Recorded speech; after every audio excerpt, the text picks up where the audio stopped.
The grandfather clock in the hall struck 4, its chimes echoing through a house that was starting to feel less like my own. It wasn't one single dramatic moment. It was a slow, creeping erosion, like a riverbank giving way, grain by grain. It began with the scent of my home changing. For 40 years, it had smelled of old books, lemon polish, and the faint, sweet memory of my late husband Arthur's pipe tobacco. Now a sharp, sterile scent of Melissa's designer air freshener, something called oceanic mist, clung to the air, a chemical ghost overlaying my memories. My son Daniel and his wife Melissa had moved in 3 months ago. His farm-to-table restaurant, his passion project, had been swallowed whole by the pandemic, taking his savings and his spirit with it. "Just until we're back on our feet, Mom," he had said, his eyes clouded with a weariness that broke my heart. Of course I agreed. This house, a grand old Savannah dame with tall windows and sprawling verandas, was too large for me anyway. What mother wouldn't open her doors to her only child? The first real tremor came not with a shout, but with a swatch of fabric. I walked into the living room one Tuesday to find Melissa holding a swatch of slate gray material against Arthur's favorite wingback chair, the one with the worn damask fabric where his head had rested for thousands of evenings. "What do you think, Eleanor?" she asked, her voice as smooth and cool as the silk in her hand. "A little update to bring this room into the 21st century." I stared at the swatch, then at the chair. It felt like she was trying to measure a shroud over a living thing. I rather like it as it is," I managed to say. "It holds memories." Melissa smiled, a patient, placating smile one might give a confused child. "Of course, but memories can live anywhere. We don't have to live inside a museum, do we?" Daniel, standing by the fireplace, shifted his weight. "Mel has a great eye, Mom. It'll look fantastic." He wouldn't look at me, his gaze fixed on the empty hearth. He who had built forts behind that very chair was now a willing accomplice to its erasure. I said nothing more, retreating to the kitchen, the heart of my domain. But the scent of oceanic mist seemed to follow me, a harbinger of the coming storm. The next week, it was Arthur's study. This room was my sanctuary, the one place his presence felt not like a memory, but a lingering warmth. I went there to read, to think, to feel close to him. I found them inside with boxes stacked by the door. Melissa was at his mahogany desk, her laptop open, its sterile blue light casting a glare on the warm, dark wood. "Eleanor, perfect timing," she announced, her tone bright and efficient. "Daniel and I were just talking. This room has such wonderful bones, but it's so analog. We're going to digitize everything for you. Scan all of Arthur's old papers, his letters, his journals. Create a searchable database. It will be so much easier to manage." Daniel chimed in, his words sounding rehearsed. "Yeah, Mom, we can free up all this space. Maybe turn it into a proper home office for me and Mel. You know, for our next venture." I looked at the shelves, at Arthur's familiar, untidy piles of books on maritime history, at the leather-bound journals filled with his elegant, sloping handwriting. They weren't talking about organizing. They were talking about dismantling a soul. They wanted to turn his life's tangible history into a collection of files on a hard drive, easily deleted or forgotten. "No," I said. The word was quiet, but it landed in the room with the force of a slammed door. "You will not touch a single paper in this room." Melissa's smile tightened at the edges. "Eleanor, darling, we're only trying to help. It must be overwhelming for you, all this stuff." "It is not stuff," I replied, my voice gaining strength. "It is a life, my husband's life, and it will be respected." I saw a flicker of something in Daniel's eyes, shame perhaps, before he looked away. Melissa, however, simply closed her laptop with a soft click. "Of course," she said, her voice dripping with false understanding. "Whatever you wish." That night, sleep offered no escape. I dreamt of the house being stripped bare, its walls painted a sterile gray, the furniture shrouded in white sheets like corpses. I woke with a jolt, my heart pounding. A sudden, irrational thought seized me. The desk.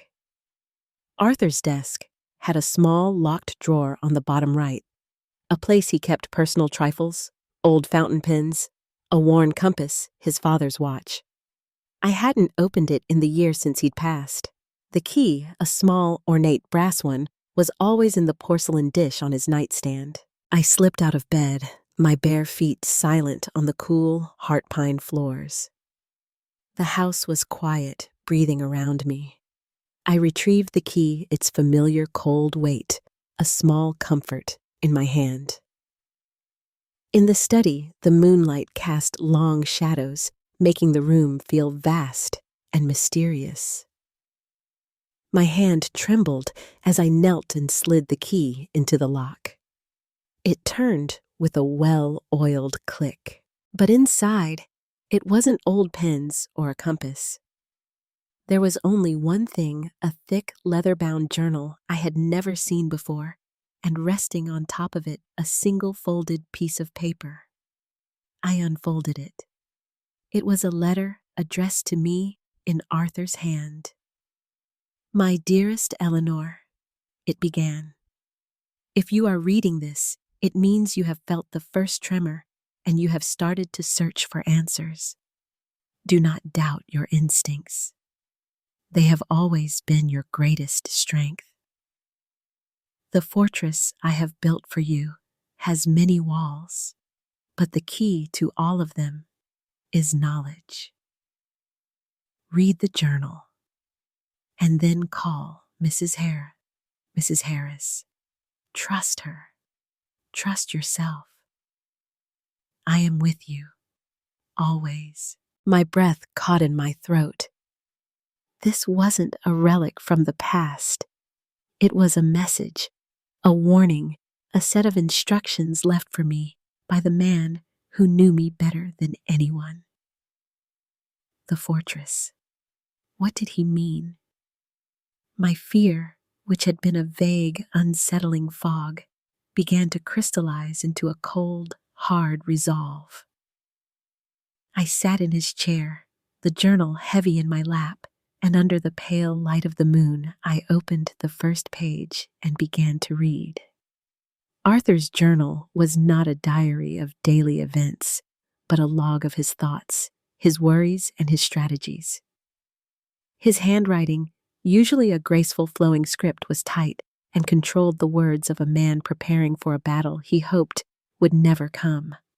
The first entries were from 2 years ago, shortly after Daniel's restaurant had started to falter. October 12th, he wrote, "Daniel has his father's ambition, but not his caution. He sees the world as a stage for his grand ideas, but he doesn't check the floorboards for rot. His new suppliers are demanding cash up front. He's taking out loans from questionable sources. I offered to help to invest properly, but his pride is a wall I cannot seem to scale. He wants to be his own man, but I fear he is becoming a slave to his own poor judgment." My heart ached reading the words. Arthur had seen the cracks in Daniel's foundation long before I had. He had tried to help, but Daniel, ever since he was a boy, had always resisted his father's guidance, mistaking his wisdom for control. Then the journal shifted. A new name appeared. Melissa Sterling. January 5th, he wrote, "Daniel brought a woman home for dinner. Melissa. She is intelligent, beautiful, and utterly focused. She hangs on Daniel's every word, but her eyes are constantly moving, assessing, cataloging. She complimented the house not with the warmth of a guest, but with the cool appraisal of an auctioneer. She asked about the property taxes, the zoning laws, the upkeep costs. Casual questions woven into the conversation like silken threads in a spider's web. I felt a chill run down my spine. I remembered that night. I had been so happy that Daniel had found someone so sharp and sophisticated. Arthur had been polite but unusually quiet. Now I understood. He hadn't been quiet. He had been observing. A few pages later, I found what I was looking for. The name that would become the epicenter of my new reality Vidian Waterfront. February 21st. I received an unsolicited offer for the house today. A staggering sum from a real estate conglomerate called Vidian Waterfront. It was couched in flattering language, a unique opportunity to preserve a historic legacy, but the intent was predatory. I did some digging. Their business model is ruthless. They find heritage properties with complicated ownership structures or heirs in financial distress. They exploit the weakness from within, get the property for a fraction of its worth, and bulldoze it for some soulless glass and steel resort. I sent back a polite but firm refusal. The next entry was chilling. I ran a background check on Melissa Sterling. It was a long shot, a gut feeling. But my instincts screamed. I was right. Until 6 months ago, she was the vice president of acquisitions for Vidian Waterfront's Southern Division. Her specialty, legacy properties with vulnerable heirs.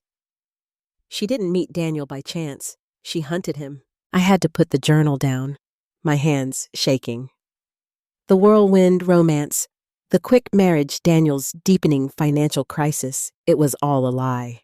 A meticulously planned corporate takeover disguised as a love story. My son hadn't found a wife. He had been ensnared by a predator, and she had led him straight back to my door, the key to the prize she had been sent to capture. The final entries were a mix of heartbreak and strategic genius. Arthur had realized he couldn't simply warn Daniel. His son was too proud, too blinded by Melissa's manipulations. To accuse her directly would only drive Daniel further into her camp. So he did the only thing he could. He prepared the battlefield for me. May 10th, he wrote. I met with Evelyn Harris today. She understands the gravity of the situation. We have fortified the will. It's no longer just a document, it's a fortress. It has 3 walls. The first to protect Eleanor's right to live, the second to give her leverage, and the third is the time bomb, the legacy clause. It is my final and most ruthless move. It ensures that Vidian can never win. They can lay siege to the house, but they can never claim the throne. It all rests on Eleanor now. I only pray she never has to fight this war. I closed the journal as the first light of dawn crept through the windows.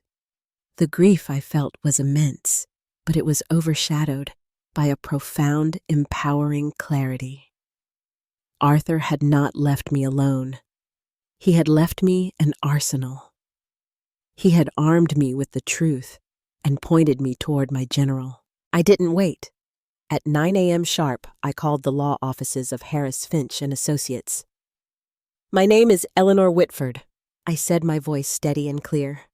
My late husband, Arthur Whitford, told me to call if I ever needed help. I need help now.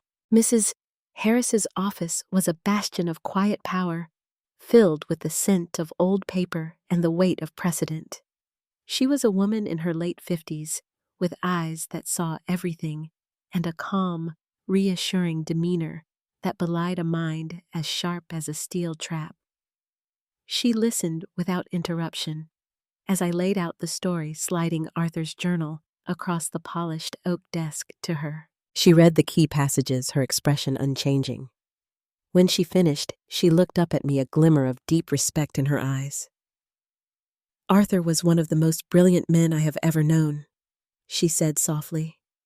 He loved you fiercely, Eleanor. He foresaw this perfectly. The journal confirms his fears, but the will is his masterpiece. She retrieved a thick burgundy folder and opened it. The fortress. She began, a small smile playing on her lips. Wall number 1, the life estate. This house and everything in it are legally yours until the day you die. You are not a guest. You are the master of the estate. They cannot sell it, mortgage it, or evict you. A wave of relief so powerful it made me dizzy washed over me. Mrs. Harris held up a hand. Wall number 2, the residency clause. Arthur knew Daniel might try to use the house as a financial refuge. This clause states that any heir residing on the property must pay you fair market value rent, determined by a third-party appraiser. Living here is not his right. It's a privilege he must pay for. This gives you the power to put legal and financial pressure on them." She then leaned forward, her voice dropping slightly. "But it is wall number 3, Eleanor, that is the true masterstroke. The time bomb, as Arthur called it. The legacy clause." She tapped a final paragraph. "This clause dictates that in the event of your death, or if you are ever forced to relinquish your life estate through coercion or duress, the ownership of the entire property does not pass to Daniel." "Then who?" I whispered. "It passes in its entirety and immediately to the Savannah Heritage Preservation Fund. If they force you out, the prize vanishes. They get nothing. Vivian gets nothing." I stared at her speechless. It was brilliant. It was ruthless. It was so perfectly Arthur. "Their only path to victory," Mrs. Harris concluded, her gaze firm, "is to break your spirit. They have to harass you, manipulate you, and wear you down until you willingly sign away your rights. That is their only move." I walked out of her office into the bright Savannah sunlight, no longer a victim in waiting. I was the keeper of a fortress. I knew the enemy's strategy, and I held the blueprint to the defenses. The board was set, and it was my turn to move. Returning home, I felt a shift in the very atmosphere. The house no longer felt like enemy territory. It felt like my fortress, and I was its sworn defender. Armed with the knowledge of Arthur's will, I chose not to launch a frontal assault. A dramatic confrontation with a lease agreement would only reveal my hand. Instead, I decided to fight Melissa's psychological war with a quiet, strategic campaign of my own. My goal was not just to defend, but to unsettle. My first move was to call my dear friend Thomas Abernathy, the city historian. I didn't tell him everything, not yet. I simply asked if he would be interested in helping me catalog some of Arthur's collection for a potential donation to the Heritage Preservation Fund. His enthusiastic yes was precisely the weapon I needed. Thomas began visiting 3 times a week. He arrived with a leather satchel, measuring tapes, and a camera looking every bit the official appraiser. We started in the living room. "Ah, this grandfather clock," he would boom, his voice resonating through the hall. "A magnificent Willard piece circa 1810. Absolutely priceless." Melissa, reading on the sofa, would look up, her brow furrowed in a slight irritated frown. We moved through the house room by room. Thomas would meticulously inspect paintings, silver, and furniture, speaking loudly about their provenance and historical significance. "This mahogany sideboard, Eleanor, a true Chippendale. The fund would be ecstatic to have it." Each pronouncement was a carefully aimed shot, a reminder that everything in the house had a value and a destination that had nothing to do with her. I was establishing a paper trail, creating a narrative that this house and its contents were already spoken for. Melissa's cool composure began to fray. The air freshener smell intensified, as if she were trying to chemically scrub our historical dust from the air. She began making subtle, passive-aggressive moves. My favorite Lapsang Souchong tea vanished from the pantry, replaced by her bland herbal infusions. The classical music I played softly in the afternoons would be abruptly replaced by the thumping bass of her pop playlists the moment I left the room. The tension in the house grew thick and suffocating.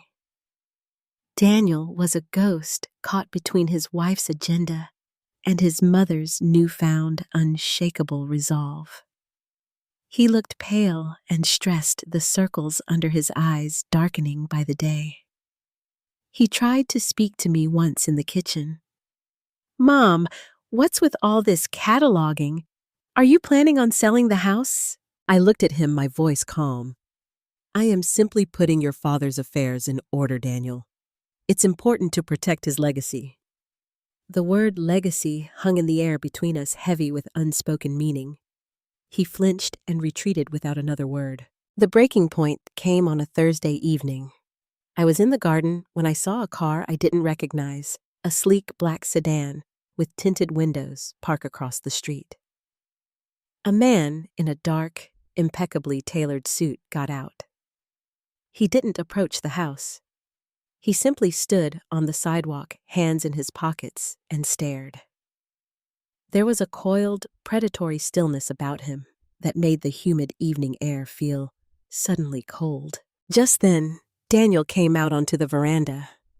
He saw the man, and a wave of pure, abject terror washed over his face, so potent it was like a physical blow.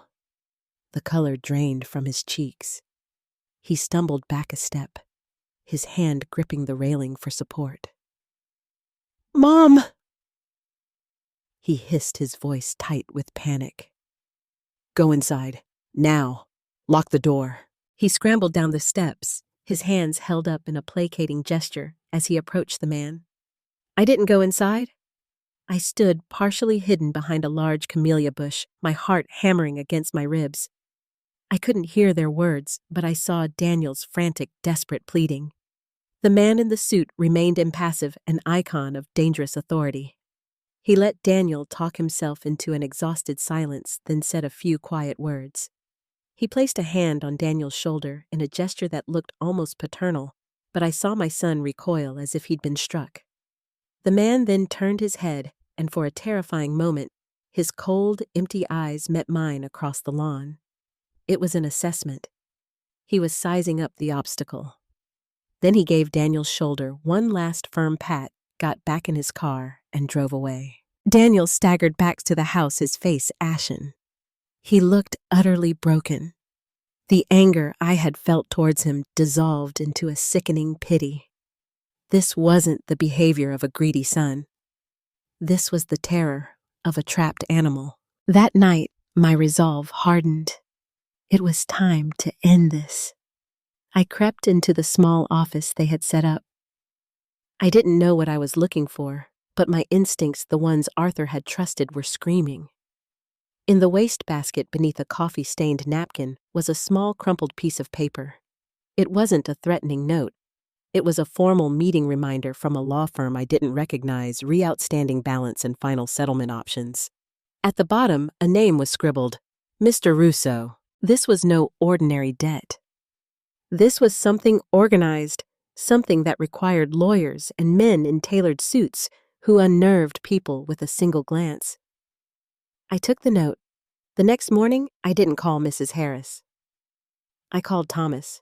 "Thomas," I said, my voice low and urgent. "I need you to find out everything you can about a lawyer named Russo and his connection to a man my son is terrified of. This goes beyond Vidian. This is something else entirely."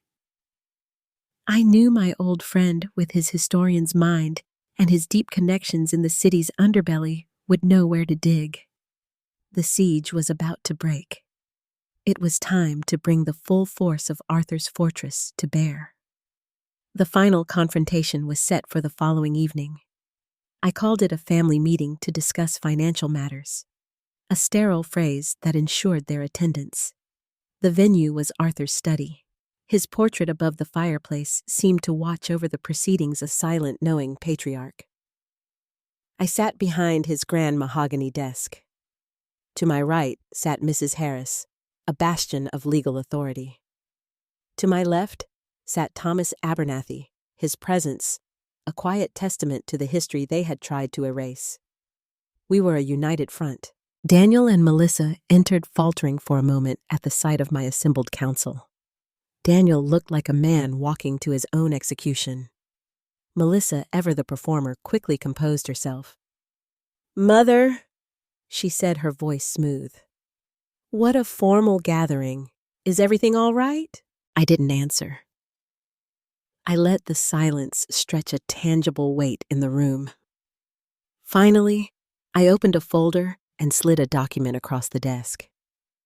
It was the printout of the Vidian Waterfront newsletter with Melissa's smiling face and the headline, "Celebrating Our Top Performers in Land Acquisition." She forced a laugh. "Oh, that old thing. I did a bit of commercial real estate years ago. It was dreadfully boring." "Was it?" Thomas interjected, his voice laced with ice.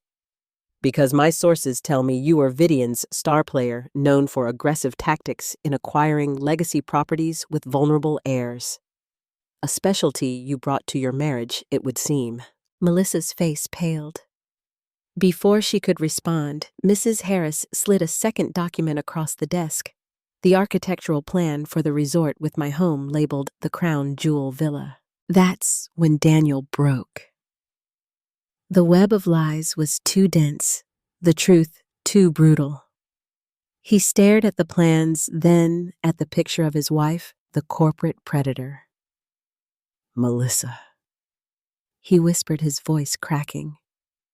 What is this? It's nothing. She snapped, her composure shattering. Your mother is twisting things, trying to drive us apart. Is she? I said, my voice quiet but cutting. Is she twisting the fact that Vidian's business model is to use debt as a lever that they find an heir in trouble and use them to pry a family apart? I looked at Daniel, my heart breaking for the foolish boy he was. She didn't marry a man, she acquired an asset with a liability attached. That liability was you. Just as the final ugly truth settled over the room, the doorbell rang its cheerful chime, a grotesque counterpoint to the unraveling drama. Thomas rose grimly. I'll get it. He returned a moment later, holding a crisp white envelope. He walked directly to Daniel and held it out. This is for you. Daniel's hands trembled as he tore it open. Melissa watched him, a flicker of triumph in her eyes. She thought this was it, the final blow, the summons that would force Daniel to his knees and me to surrender. But as Daniel read, his expression shifted from terror to utter, profound confusion. I don't understand, he stammered, looking at Mrs. Harris. This says, the debt has been settled, in full. Mrs. Harris gave a slight knowing nod. Please read it aloud, Daniel. Daniel's voice shook as he read. Per the instructions of the Arthur Whitford Testamentary Trust, the outstanding personal debts of Daniel Whitford have been paid in full as of this date. A meeting is requested to discuss the second phase of the trust's mandate. Melissa stared, her mouth agape. What trust? What are you talking about? Arthur's final gift, I said, my voice thick with emotion. He knew Melissa. He knew everything. He knew Daniel was in debt to dangerous people long before you were ever in the picture. Mrs. Harris continued, her voice clear and precise. Arthur set up a trust before he died. Its first mandate was to monitor Daniel's debts. Its second mandate was to pay them off, but only under one condition, that Daniel came to his mother, confessed his troubles, and asked for help. The man in the suit was not a thug. He was an agent from the trust sent to assess the situation. She looked directly at Melissa. The trust sent multiple letters to Daniel at this address offering a way out. We have delivery confirmation for all of them, but he never received them, did he? Because you intercepted them. You hid from him the fact that his father had already provided a safety net. You let him believe he was facing financial ruin, that his only hope was to betray his mother and secure this house for Vidian. You manufactured the crisis you were pretending to solve. The entire sham collapsed in that moment. Her brilliant, ruthless scheme was exposed as a pathetic, unnecessary lie. She hadn't been a master manipulator. She had been fighting a ghost, trying to steal something that was never for sale, and leveraging a threat that had already been neutralized. Daniel stared at Melissa, the years of affection in his eyes incinerated by the pure, white-hot flame of betrayal. You knew, he choked out. You knew I could have been free. She said nothing. There was nothing left to say. The final blow came from Mrs. Harris, who opened the burgundy folder one last time. There is one more thing, she said gently. A personal letter, from Arthur to Daniel. She handed it to my son. He read it in silence, tears streaming down his face, dropping onto the heavy paper. They were not tears of fear or self-pity, but of profound, gut-wrenching shame. Finally, he looked at me, his voice a raw whisper. He knew. He always knew I'd fail. But he loved me anyway. He didn't have to show me the letter. I knew what my husband would have said. A message of disappointment, but also of unconditional love. A final challenge. An hour later, Melissa was gone. A taxi came and went, erasing her from our lives with a quiet click of the front door. I found Daniel in the study, slumped in a chair, the letter clutched in his hand. The house was silent, the air clean. "This isn't forgiveness, Daniel," I said softly, standing before him. "Forgiveness must be earned. Your father paid your financial debt, but you have a moral one that is much larger. The second phase of his trust, his final challenge to you, is not an inheritance of wealth. It's an inheritance of character." He looked up, his eyes red and raw, but for the first time in years, they were clear. "What do I have to do?" "You are going to work," I said. "You will be the first employee of the Whitford House Preservation Project. You will learn the history of this family, the value of this legacy. You will scrape the floors and polish the silver and give the tours. You will earn your place in this house, not by birthright, but by service." It was an exile of a different kind.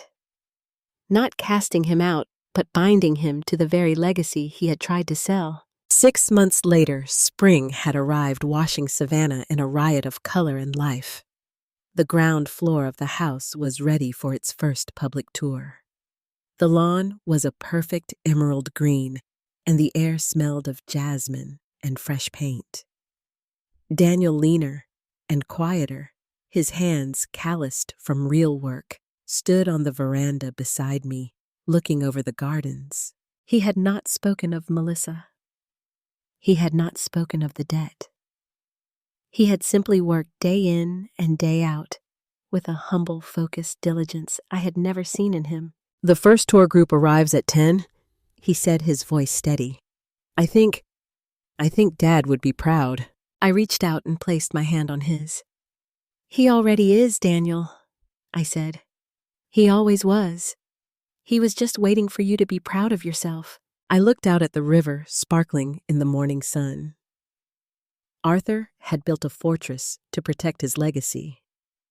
But his greatest gambit, his true masterstroke, was not in the walls he built around his house, but in the path he left open for his son to find his way back home. And in that quiet, sunlit moment, I knew our family's true legacy was not a house, but the hard-won, beautiful, and finally unbroken bond between a mother and her son.